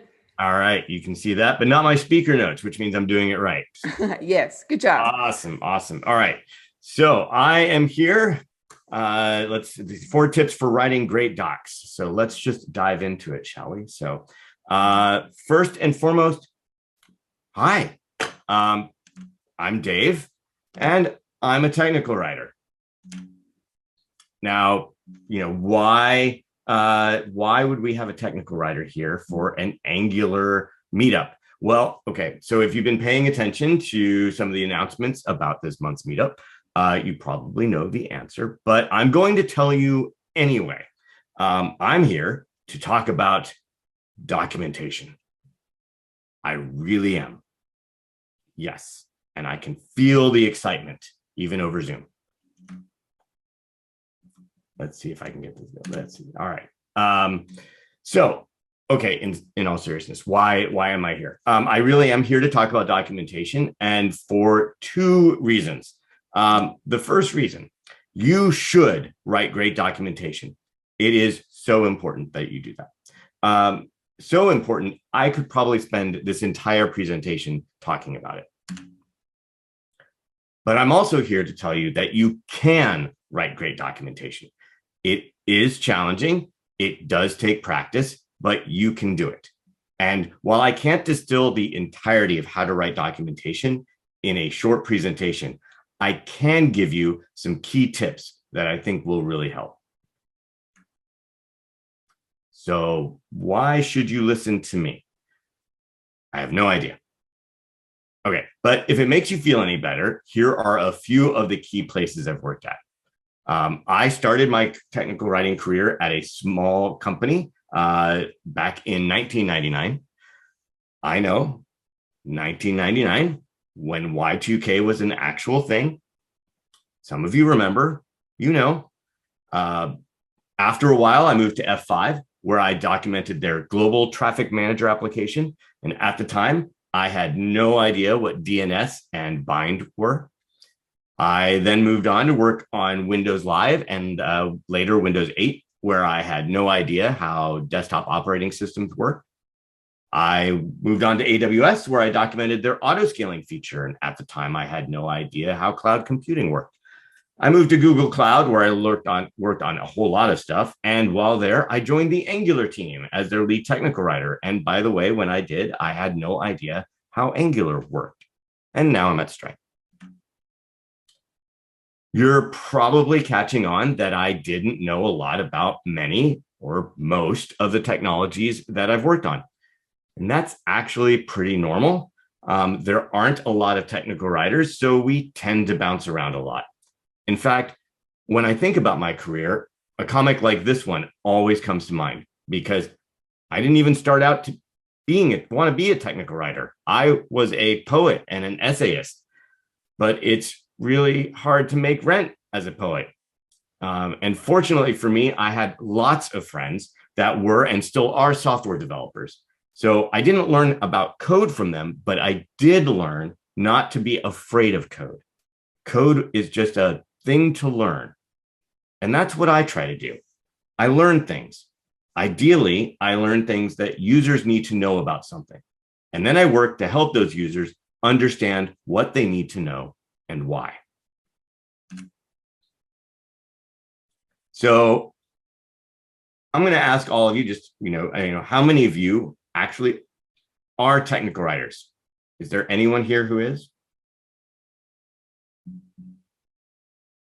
Sensing silence. I may not even be able to see it, but I'm just going to say, how many of you work with technical writers? Right? So I'm going to say that, chances are you may not work with them often. You may not have worked with one at all. So I'll give you a glimpse of what a technical writer does on any given day. So the first thing we do is we write content. That would be a very important thing that we do. We also explore how technologies work. We build content infrastructure. And this is an aspect of technical writing people don't often think about, but documentation is engineering. You need to know where your content is going to go and how more content is going to go in there. You need to look at content and see what needs to be removed. And you need to figure out if things are discoverable and if the flow is correct. We decide what not to write. I spend a whole lot of my time telling people, no, we're not going to write that, or taking something that somebody wrote in 50 words and figuring out how to write it in 15.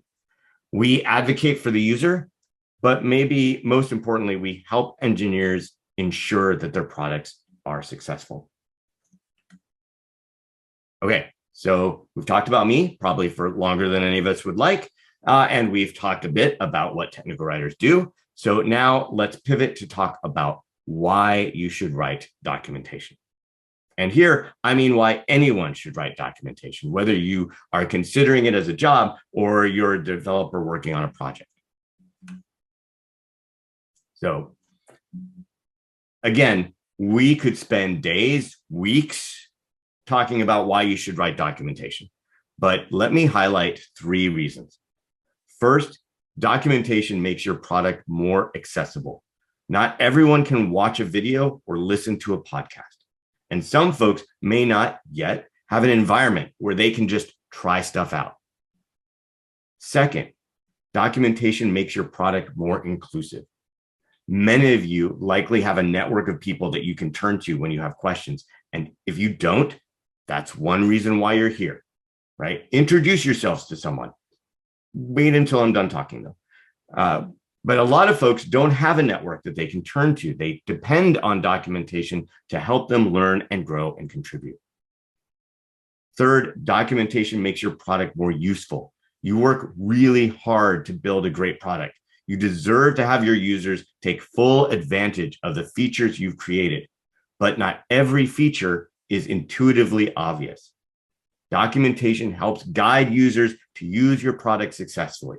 That in turn makes your users happier, which is good for your product. Okay, have I convinced you that writing documentation is important? If so, great. And if not, don't worry, the rest of this talk shouldn't take too much longer.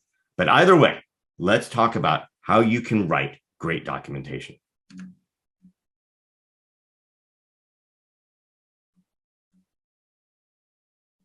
Ooh, I'm waiting for it. There we go. All right. So a while ago, I asked some developers that I worked with, how do I get better at writing production code? Not just like examples, hello world and stuff like that, but like real code. And their answer was, well, you really have to just practice a lot. And the same is true for documentation.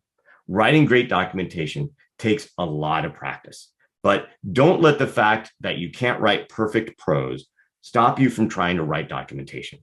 And to help you, I put together 4 basic tips on writing docs. They're by no means inclusive, but I think they can help. And here they are, because I'm a big fan of getting it out front.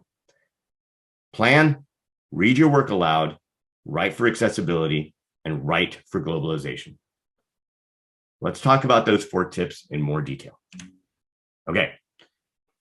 Tip number 1, plan. So there may be some of you who can sit down at your laptop and build an application without planning, probably because the application you're building or the problem you're trying to solve is one that you've solved many times before. Certainly, I can sit down and put together a documentation set without a lot of planning because I've done it a lot. I still plan anyway, though. And I'm willing to bet most of you who don't have to plan still plan anyway. When it comes to documentation, planning means thinking about a few key questions. Who is my audience? What do they know? And what do I want them to know? Having this information written down so you can refer to it can really help, especially when you get into the details of your product. Tip number 2, read out loud. And I really should put this tip at the end because it is my favorite. If you want to make sure you're writing well, take what you've written and read it out loud, and you will catch all sorts of things. I still review content and find issues that had the writer read their work out loud, they would have discovered it. Heck, I still write content and find issues because for some reason I skipped that step. And one of the funny things now when I work from home is I think my family thinks I'm crazy because they just hear me muttering all day. It's because I'm reading my stuff out loud. All right. Tip number 3, write for accessibility. So speaking literally about reading your content out loud, another great tip is to write for accessibility. Whenever I can, I use a screen reader in addition to reading my work out loud. Not only is a screen reader able to be a backup for my own reading, it also helps me find places where a screenshot or a diagram interrupts the flow of information. In fact, be cautious with screenshots and diagrams. They can be really useful, but they also can mask an inability to explain something. In other words, I don't know how to say this, so I'll just put a diagram in. Well, guess what? You should also put in alt text for that diagram. So you're going to have to figure out how to explain it anyway. Anecdotally, I've had many conversations with developers about the use of a screenshot. And during our chats, we discovered that the reason why we wanted a screenshot or a diagram was because of issues with the product's design. We didn't know what to call the thing that we were talking about. We then fixed the design, which made it easier to document. But more importantly, the change made the thing easier for users to understand and implement. Tip number 4, write for globalization. And when I say globalization, I'm using a definition that an editor I worked with gave me. When we talk about translation, we often talk about the mechanics of changing words from one language to another. And if any of you speak more than one language, and I'm sure several of you do, you know that this process can be really problematic. Localization, which we often talk about in our work, takes translation a step further, right? It focuses on ensuring that the meaning remains intact, regardless of what language you're using. With globalization, it's a little different. With globalization, we're talking about how to make the content understandable, even if the user isn't completely fluent in the language. Now, that might sound challenging. How do you write to that? But it's actually not. In most cases, globalization means you should keep your sentences short. You should avoid humor. In fact, one of my rules is I always assume the person reading my content is angry because they couldn't figure out how to do it, and now they've got to read the docs. So if they're upset, not really a time for me to make jokes. Globalization means avoid idioms because they're highly region specific. One of the writers I work with loved to use as an example the phrase, let's check out what's under the hood, which makes sense if you're in the United States because the hood refers to, the hood of the front part of a car that covers the engine. But if you were, say, in London, that phrase may not work because that's not always how they refer to that same thing. So idioms can be very problematic. Anyway, the point to this tip, though, is really more on what not to write and what to avoid, as opposed to what to write. Okay, that's it. Let's review. To write great documentation, plan, read your work out loud, write for accessibility, write for globalization. Now, Dave, I hear you over Zoom. I can't see the chat, so maybe in the chat. I want to learn more. There has to be more. And you know what? I have come prepared for that. If you want to learn more, I can't recommend this book enough. Docs for Developers. I didn't write it, and I mean this, but I wish I had. This book was written to help developers understand how to write great documentation. And it is a pretty easy read too. I will warn you, there is an awful lot of talk about corgis. That's a thing, but you've been warned. But the content of the book is excellent, and I can't recommend it enough. Also, Google has put together some great content on how to write documentation. It's free, and I highly recommend checking these resources out as well. You will learn a lot. But no matter what, please don't forget that you should write great documentation, and you can write great documentation. And that's what I've got. So, Dave, what did you learn about corgis? I learned that the people who wrote the book really, really liked corgis. That's so funny. Okay, sorry, I had to ask that. But we did have some good questions, and thank you. That I think documentation is something that people get afraid of because of maybe they don't feel confident as writers. But I love how you make it something that anybody, like you said, you can do this, right? So Thank you for sharing that idea. But a couple questions we did have. I think it was actually Jason. Were you commenting on Grammarly and using Grammarly? I did. Okay. I am very I'm very challenged when it comes to writing, and so tools like Grammarly help me with wordiness and tone. Do you suggest using those, or? So it depends on your environment. I know a lot of people on their own who use Grammarly.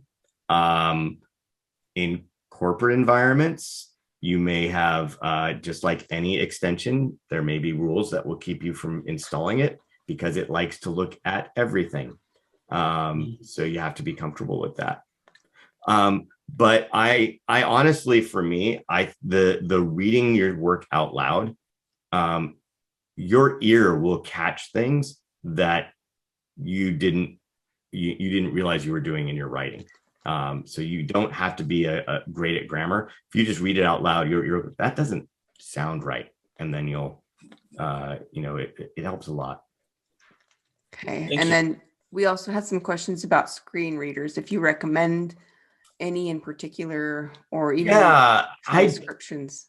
I am not the best person to recommend a screen reader. I often lean on like the text to speech that's in Google Docs, and I think Microsoft Word has something similar. And that's just because I'm often on a Chrome device and I can't install anything else. So that seems to work really well. But yeah, unfortunately, I don't have one that I can recommend because I'm not the right person to do that. One thing I'm always kind of curious about, and I know this would depend whether you're coming into something like you did with Angular where it was already existing, or, you know, versus something where maybe you're building it from the ground up. But do you have a recommendation of process for how to actually go in and write the documents? I know when I think of like creating a course, for example, I always was kind of under the impression that you start more like you start at the end and kind of work your way backwards, but that it should all be built kind of like unilaterally all at once. Whereas some people would argue, no, you should just focus on one thing at a time and build that and then move on to the next. So what's kind of your process there? So when I'm a lot of what I do is I can apply whether I'm starting to write something brand new or whether I'm inheriting an existing documentation set. And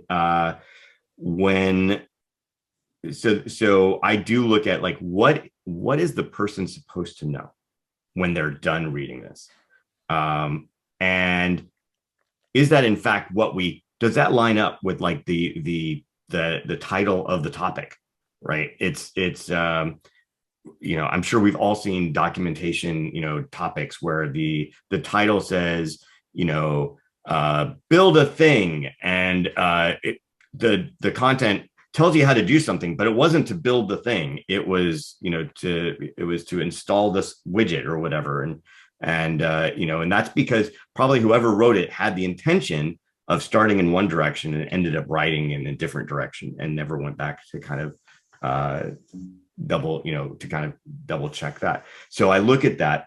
And then I do actually, if it's, you know, so if it's something existing, I do read it out loud and, you know, see how it's sounding and whatnot. I can catch a lot of stuff now just by looking at it.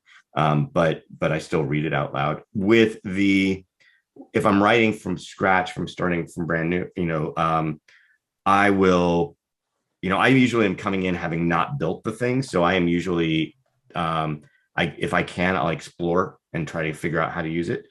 I talk a lot with subject matter experts. In fact, I often will say as a prerequisite, I'm not going to document something if there isn't a subject matter expert who has time to answer my questions. Because it's really not fair to say like, oh, you can ask so-and-so and they will answer, you know, they know all about this, but so-and-so is like heads down trying to get this release figured out. They don't have time to answer. The other thing I do with new content is I try to engage early. So let's say you're sitting there like, I am going to create a new feature. We know this is coming. It comes up in our status meetings. I will engage with you and say like, okay, who is this feature for? Who's your audience? And what's the problem you're solving for them? Because even if you're not sure how you're going to solve it yet, I can start figuring out what I need to write from there. And then and kind of go from there. That's some of what I do. There's a lot more when we start thinking about documentation, infrastructure, and things like that you really have to think about. But I will say, for those interested, because I know everybody talks to me when I was on the Angular team, everybody was interested in how do I contribute to Angular, you know, and I will say like, you know, so people say, well, I'll contribute to the docs. And usually what they'll do is like, you said instantiate the component, and I'm going to change it to instantiate a component. Yeah, okay. But it's not really making the user's life better. But I'll tell you what, I know you can do this because there was a lot of Angular content and I could not get to it all, although I know they're working very hard to continue to make the documentation experience great. Find a topic, do this for any open source project. Find a topic, read it out loud, see if the audience and the user, if you understand what the user task is, and then figure out what would you change. If you read it out loud and you're like, this sounds weird, there's your PR. Go rewrite that sentence so that it sounds better. There are style guides and things like that you need to consider, but it's no guarantee, but it's a great way of making the documentation better.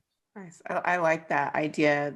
Your recommendation of always keeping the user, the audience in mind. I think it helps keep your focus on really what you're trying to get out of it. So we do have a couple questions, and then from there, everybody, just to let you know what we're going to do here the rest of the night is we do have those prizes to give away. So if you can just hang in a little bit longer. Again, I had asked our speakers to help kind of pay attention to our chat and our Q&A and see if they could find some people who stand out as prize winners. So we'll get to that here in a minute, but a couple last questions. Mensa says, thank you, Dave. Great presentation as usual. Any thoughts on GPT-4 and possible impact on doc writing or just writing in general? I have to remember what GPT-4 is because I get lost on all that. So I'm not going to pretend to know, but that's okay. You can totally look it up here in a minute. Like when we're I'm going to look it up in a minute. Yeah. Okay. And then you can chat. I think that's great. He also has another question though. It says, on another tangent, how do you manage not to speak down or to insult the user's intelligence? That's actually a great question. Yeah. Any thoughts? He says.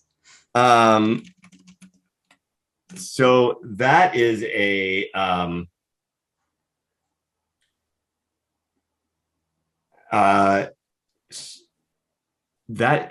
let's see, how can I respect the user's time? Always, always, always.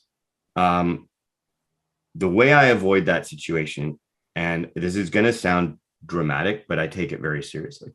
I have had the fortune of working for some very large or very well-funded companies. If a project that I'm working on does not pan out, I usually am just shifted over to something else. But I assume for every piece of content that I write, that someone's job or someone's company is on the line. That's why I don't joke around when I'm writing. Nothing makes me angrier than when I read a tutorial and I can't figure out why it's not working. And the tutorial ends with, congratulations, you did the thing. I'm like, no, I didn't do the thing. Now I'm worse off than I was before because now I spent all this time and it's still not working. And I'm, so really respecting the user's time. And that also means avoiding things like phrases like simple. As you can see by this simple example, simple for who? One of the discussions we had when I first joined Angular, if you go way back, you can look way back in version 8 or so, you'll see that there was fundamentals. There was a section called fundamentals, and there was, I think, a section on advanced topics. What's advanced? If you're an Angular dev, how many of you work in animations? Not everybody. So when you start learning animations, you are a beginner. Why is that an advanced thing? And then someone reads an advanced topic thinking that they should understand it. They don't. Well, I guess I'm not advanced, according to this thing. That's not, we don't need to go into that. There's no need for that. So that's how I totally appreciate that you said that, because so many tutorials do that same thing where they'll say, let's go do this little simple task over here, or boy, that was easy, wasn't it? And you're just like, no, that wasn't easy. And I didn't get the answer. So yeah, I think making sure you're not putting in those little slights is actually really, really critical. So I appreciate you saying that. Cicero did pop in one more quick question here. It says, how deep does your knowledge need to be about a topic when you're documenting on that topic? Not very deep at all. As I pointed out, I know that sounds strange, but you need to know how to write documentation. You need to know the questions to ask. I joined the Angular team and I knew a little JavaScript, right? But I had no idea of the power of Angular, no idea of all the things that it was used for. And that was okay. because what I did know was how to communicate ideas to people and how to structure content. I think Madleina even pointed out that, the reason why why the Angular team loves to engage with the community is because they're building Angular, but they're not always writing Angular apps, right? So I've had conversations with folks that are like, well, really, what's one of my favorites? Really, a component is just an extension of a directive. So you just have to, right? And maybe that's true. I don't think that's particularly helpful when you're actually trying to figure stuff out. So, and I didn't need to know that level of detail. But what we needed to do is say, I need to know who my audience is, and I need to know what they need to know. One of the most challenging projects I ever worked on was for Google for one of their AI offerings, cloud TPUs. This is of the spectrum of machine learning offerings, it is the most complicated. You would have to be a PhD data scientist to really understand how it works. I was never going to be able to get that level of knowledge, but that's okay. I still need, what do we want our audience to know? And I will write to that. So what you do need, though, I will say, just to add one more thing and make a long answer even more unbearable, is you have to be willing to explore. You can't wait for the information to come to you. You have to go chase after it from the developers, from the people who know, from developer advocates, from the users. You have to go chase it down. You have to be relentless in figuring out, what the information is, because it's not just going to be handed to you. Wow. All the more reason to appreciate a technical writer and what you do. So thank you, all of you. Your presentations were so helpful, just really insightful. We appreciate everything you shared.